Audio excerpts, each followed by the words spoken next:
Yekaterina birri to'g'rida xullas o'shaniki ekan, egalarini ichi bo'yicha qanaqa qilib Toshkentga kelib qolgan bilmayman, lekin antikvarniy narsa mana. Ishlarini ham ko'rsatamiz. Bular hammasi sotiladi. Ya'ni Ivan Vasilyevich kasbini o'zgartiradi degan filmdan bitta lavha. Bu ham shunaqa deyishdi, Yekaterinaniki deyishdi.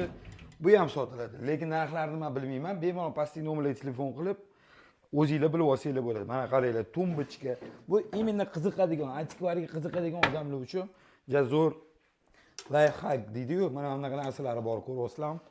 Bu stollarimiz ham bor. Undan tashqari pianinolar bor, ko'ryapsizlar.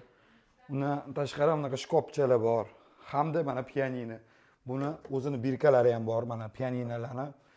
Undan tashqari mana kreslolar. Ular ham hammasi eski, antikvarniy, qiziq bo'lsa, hamda soatni ko'rsanglar, soatni mana bunisi yo bronzadan, yo pozolotchindan. Xullas og'ir, juda ham og'ir. Keyin undan tashqari ketdi, qolganlarini ham ko'rsatamiz. Pianinolar, bufet mana ko'rib turganingizdek. Hamda mana bunaqa narsalarni qaranglar. Zo'r. Ko'ryapsizlarmi, o'zini shtamplari ham bor. Safa bor, stol, kartinkalar bor, qiziq bo'lsa. Undan tashqari mana bunaqa kreslo, stullarimiz bor, antikvarniy. Endi qaranglar. Mana shu polniy antikvarniy narsalarni $10,000 deyaptilar. Yana kelishsanglar bo'ladi. Hamda mana bu gilamlar ketadi. Bularni o'zi telefonda aloqaga chiqasizlar, narxlarini aytishadi. Hamda mana bunaqa 6 ta stuli bor, ko'ryapsizlar, Xitoyga bu birkalarini ham ko'rsatib o'tamiz. Bundoq ochiladi. Bundoq qilib ochsanglar, yana дополнительно qo'ysanglar bo'ladi. Mana bunisi ham bor.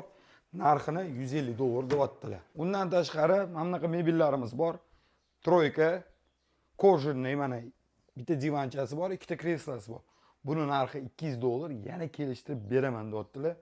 Hamda bunaqa katta kravat bor. Buni ham $200 deyaptilar. Telefon qilib, ulgurib, o'zlari bilan gaplashsanglar bo'ladi. Rahmat, sog' bo'linglar.